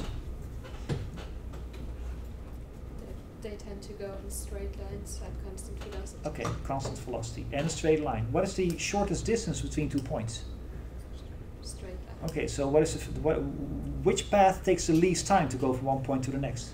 Straight line. Straight line. Okay, so the idea of in a local inertial frame, things move according to Newton's first law is the same thing as saying they move such that the amount of time is the shortest. This is not new, by the way. You can, Newtonian mechanics, you can build up in the same way. Instead of saying Newton's first law, you just say things move if you leave them alone in such a way that they take the least amount of time. It's an equivalent statement. Now, which time, by the way? Because in inertial frames, you have two times. You have tau, you have t. Which do you think I'm talking about? T. Why t? Because it's the proper time. It's not the proper time. It is d tau. Yeah, you're right. But I can imagine that it takes a while for you to appreciate this. Right? There's two times. Again, Newton's first law tells you the amount of time between 2 points is the shortest. This is how things will move. It's equivalent to saying it's a straight line. Question is, but in an inertial frame or a local inertial frame, there's two times. There's tau and there's t. My question is, which of these t's has to be the shortest? My answer is it is tau. But why?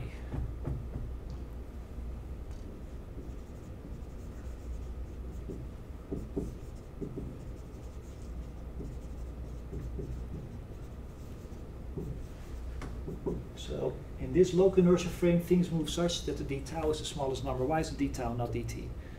I would say because it happened at the same point in reference. Right? That's a very good way of putting it. I was going for a different way, but it's a good way of putting it. Yes? With the example of the cannonball, I'm not sure to see what d tau would be, because we need two events that happen at the same place, right? Yes. But this is Louis' answer, because the tau applies to things that happen at the same position. And the bowling ball is staying at the same position, so the amount of time that passes is d tau. What are the events? Sorry? What are the events? The bowling ball being here, and 2 seconds later still being here, namely So in the origin of the frame. So staying in its own reference frame Yes. makes it Yes. able to use d tau. Exactly. That was not the argument I was going for, but it's a correct argument. The argument that I wanted to use was, which of the two is invariant, dt or d tau? It's tau. Do you remember the principle of relativity? That everybody should agree that things, that the laws of physics will look the same? Can you do that with dt's? dt's look different for different people. So saying, well, my dt is the shortest, is not as shortest as the other guy's dt, because dt is not invariant. d tau is. So if you take the principle of relativity seriously, that everybody should see the same physics, then you're obliged to use d tau, because that is the one that is invariant, and dt is not. But your argument holds as well. Now, however you slice it, this is the conclusion. In this local inertial frame, d tau must be the smallest number. This local inertial frame, d tau must be the smallest number. Same here.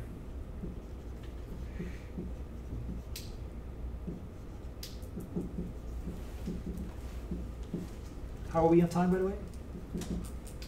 Over 5 minutes over. Okay, I only need a couple of minutes more.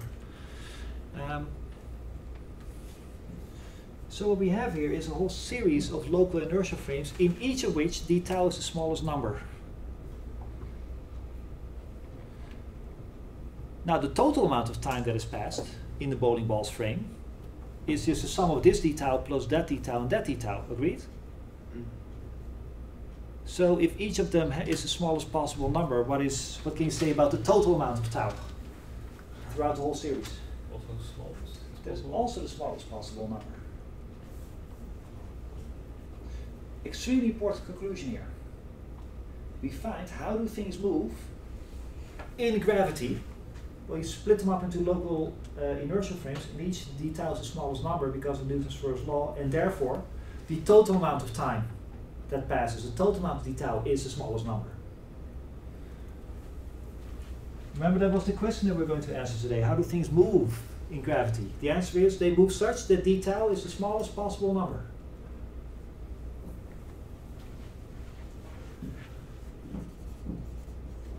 I want to say masses, but by the strong equivalence principle, it's not just masses, it's everything. So things, phenomena.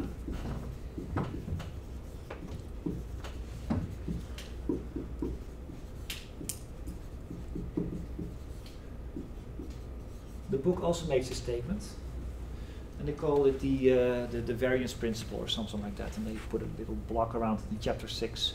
They don't explain why.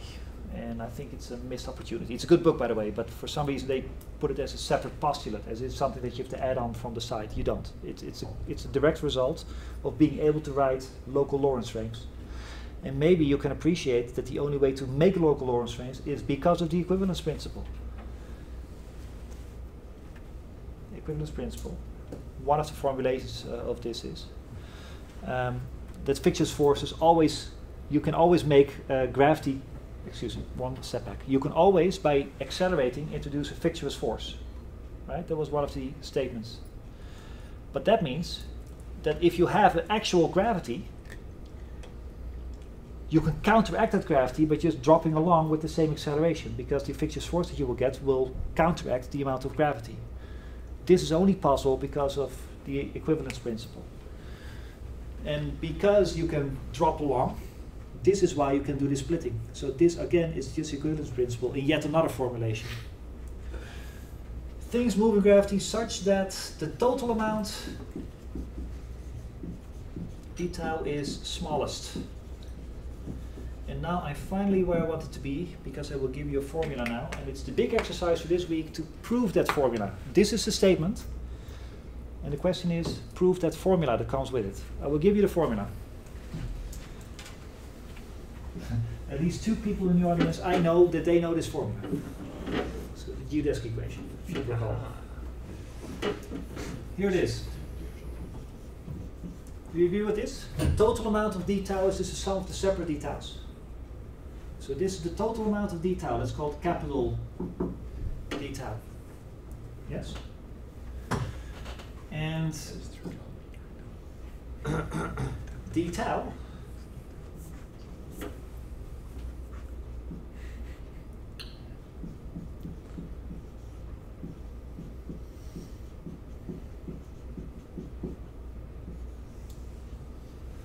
agree with this step?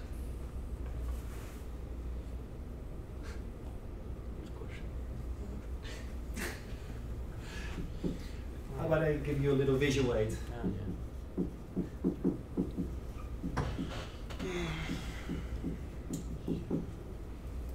Remember this? Curved space-time. You can write d tau as such. So d tau squared is this thing. So d tau itself is the square root of this thing divided by c squared.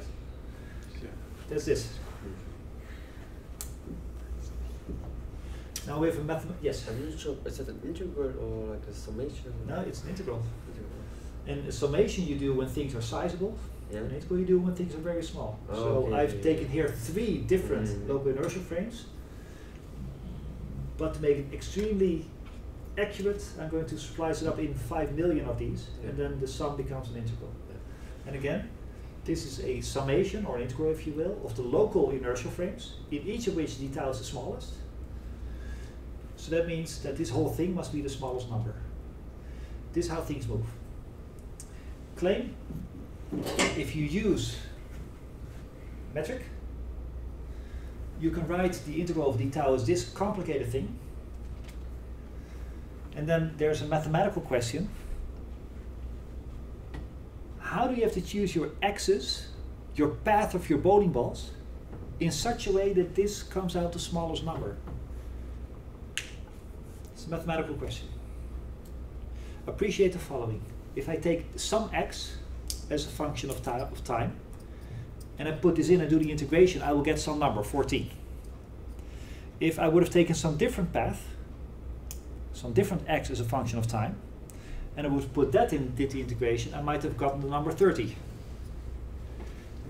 The outcome, the number that comes out of the integration, depends on what you put in here for the x's, how things have moved. The claim now is, well, take that one x, then make sure that this number is the smallest. So of the 13 and the 40 that I mentioned just a second ago, take the one that gives you 14. That's the one you need. This is how things will move in gravity. Have you ever done an exercise like this? That I ask you, give me the function that if you integrate it, the outcome is the smallest. That means you need to take the derivative, right? So it is Derivative with respect to what? time. No, that just gives you, no. If I take the derivative with respect to time and set it to 0, because I think this is what you were going for, I would get the moment in time for which the thing is smallest. I don't want the moment in time, I want the function for which it is smallest. There's a mathematical technique for this. It's called functional derivatives, and I'm not going to bother you with it. I will give you the answer. And the big exercise is to prove that the answer is correct. That's easier than giving you this and work it out for yourself. I'm just going to give you the answer. The big exercise is find out that that is the answer. Claim.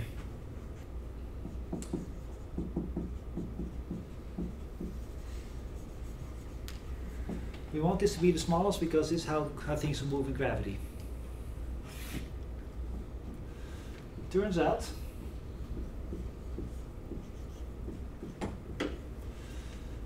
that this integration will give you the smallest amount of proper time at the moment that your axis, and there's 4 of them, remember, there's time and 3 spatial directions, so we should put a mu here for all 4 possibilities, is given by this equation.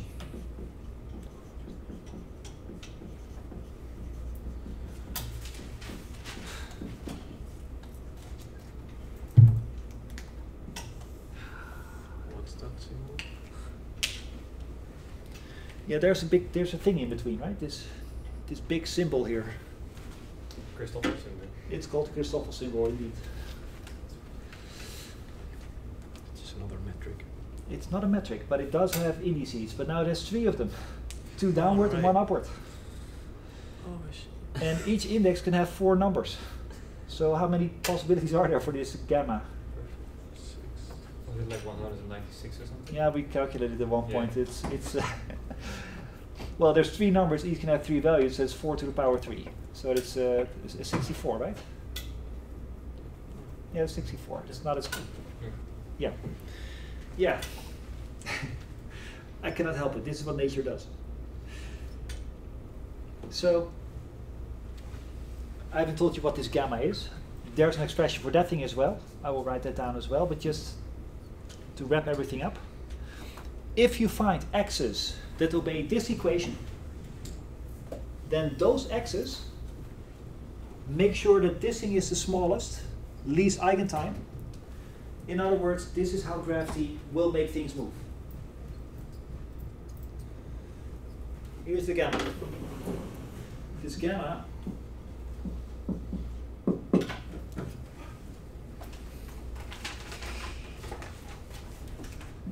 is called the Christoffel symbol, and it's a crappy expression. And again, nature has decided to work this way. It's not my fault. Here it goes.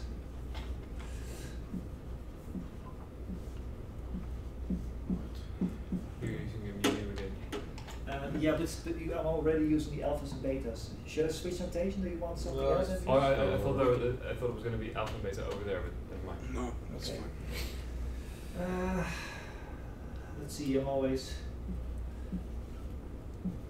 This is one of these these things I always have to remember what it was. I never calculate Christoffels in this way, I have my own way that also works. This is wrong, I'm sorry. This is,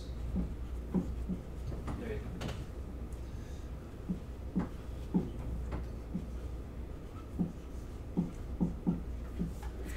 Oh, switching to my own shorthand notation here. There it is. That's the Christoffel symbol. Again, I deeply apologize, but nature has decided to work this way.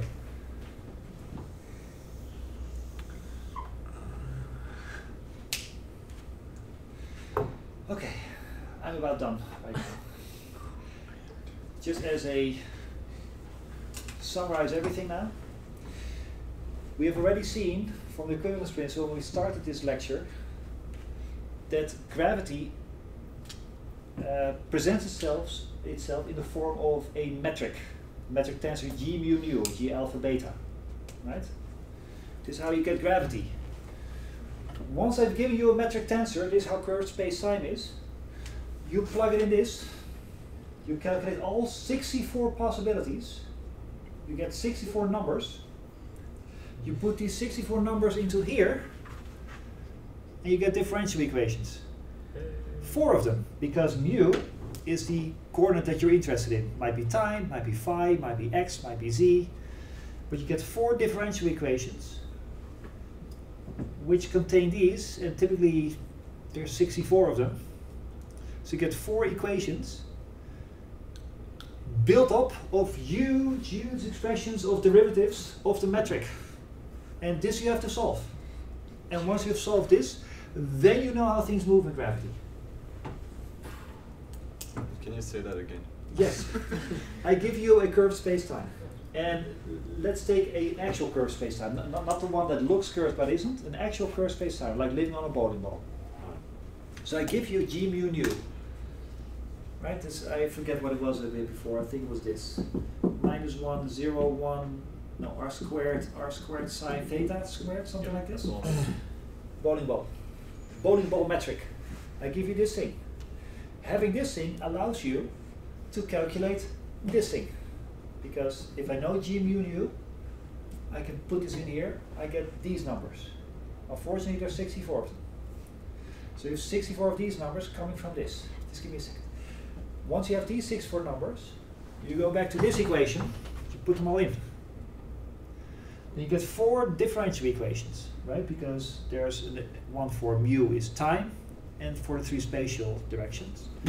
So you get 4 equations, each in principle consisting of 64 of these gammas. 4 equations, huge, and this whole system you have to solve. And then you get your axis, how things move in space. So the smallest one is the one. Yes. So the smallest value of this equation is the one we want to. This thing will ensure that this is the smallest. So at this point you don't have to think about smallest anymore. So we have to plot the 64 values as the Christoffel symbol. Yes. And out of this equation we'll have the smallest one. No. The d tau is has to be the smallest. Yeah. And my claim is, I haven't proven it to you, but my claim is, once you make sure that your axes obey this equation, you have the smallest. So you don't, at this point, you don't have to worry about the smallest anymore. The fact that you have the fact that you have this guarantees that it's the smallest tau. For the exam, do we have to do the 64 values? Or? Well, here's the good news. My exam questions will typically be, here's some Christoffel symbols, show that these 2 or 3 are correct. I'm not going to ask you to calculate all 64 of them. That's one. There's the second thing. Most of the 64 are 0. You can already tell why, because the Christoffels consist of derivatives of your g mu nu. So that means all derivatives of this one, 0.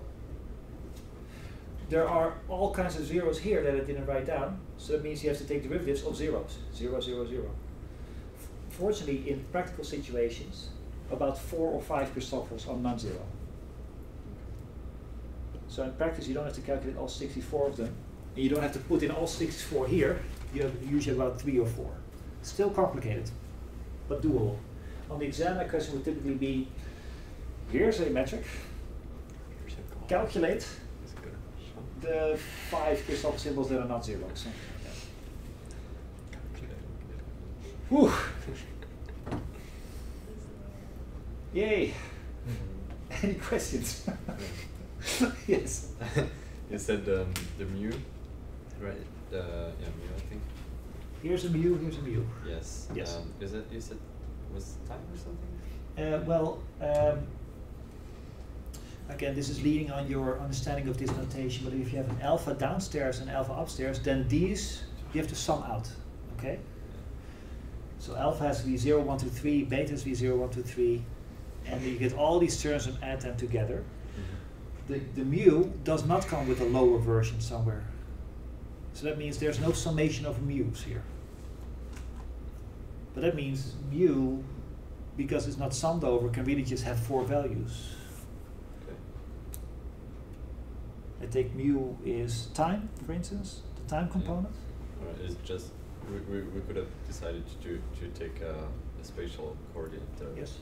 If you want to know how things move in x direction, you choose the mu that happens to correspond to x direction.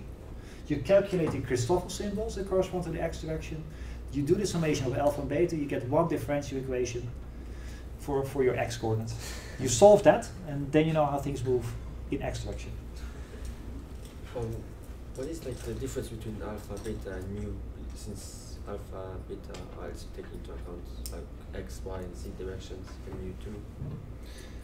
In this particular application, again, I have exercises where you can apply this, so you can, for very simple, so you will see it happen. But short version, the alphas and betas here are used to sum over.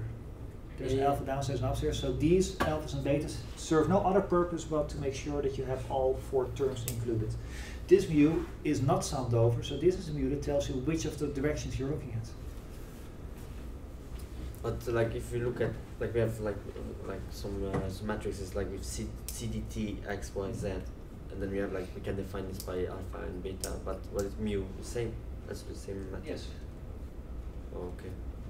Again, the best thing to get used to these things is just do some exercises. And one of the exercises is, I can already give it away, is remember that we did this Minkowski space-time, but just written in coordinates that make it look as if it is curves. Yeah. Okay. For that one, what we're going to do, that metric, we derived it. You can calculate what the Christoffels are. There are only 3 of them. Put it in here, solve those equations, happen to be very simple in that case, and you will find a straight line. Okay. And what does it say if things move in a straight line with constant velocity? Sorry? And you found the path of shortest time. Yes, but that's the case. That's always the case for this thing. In what coordinate frame do things move in a straight line with constant velocity? Inertial frame. So, if somebody, here's another way of telling, if somebody gave you a metric which only looks curved but isn't, calculate that equation. If it turns out that you find straight lines, oh wait a minute, I was just in a uncurved space-time. Okay, I think this is... I have one more question. Okay.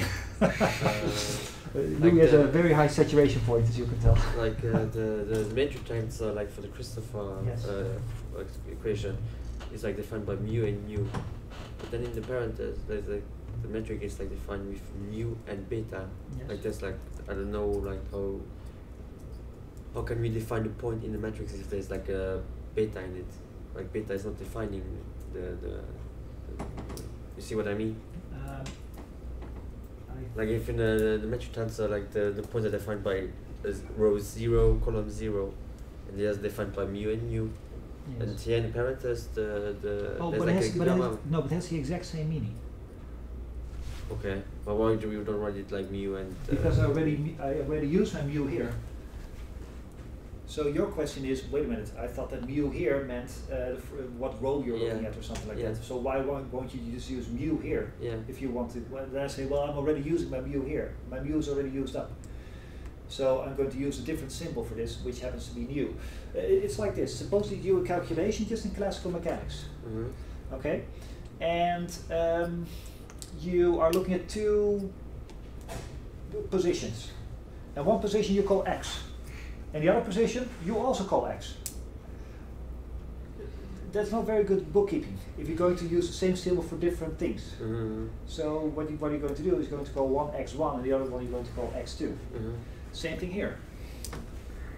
This thing just means which row I'm in the metric. Okay. And I would love to call it mu because that's what I always do, but unfortunately mu has already been taken as a symbol. So I'm going to use a different symbol which happens to be nu in this case. Okay, okay. Okay, no, that's okay. You have used another symbol, right? Sure. But you have to be careful if you're going to change this mu into lambda, say, if you want. Okay, you have to also change this mu into lambda. Right? Because these two go together because of this summation convention. I mean, you're completely free to change this into lambdas, but then you have to change all the mu's into lambdas. Same object. Okay, the best thing to get used to is just do some exercises. Okay, way past saturation point, I think, but this is it. We now have the way to calculate how things move in a curved space-time. Check. Just one more thing. Why are the mu lambdas upstairs on the right-hand side? Oh, you know, that is a good point. Yeah, I wrote it in my notes, but I forgot to mention it. Yeah, here's a metric, but now with the indices upstairs, right? Okay. That's not the same thing as the ones downstairs, unfortunately. You have to do another calculation to find what the ones are with upstairs. And unfortunately, that's a difficult problem. Well, not difficult, it's solvable, but finding what this thing is with the indices upstairs is itself a mathematical issue. Fortunately, in all the cases that we're going to look at, G mu nu upstairs is exactly the same as G mu nu downstairs, but all values 1 over.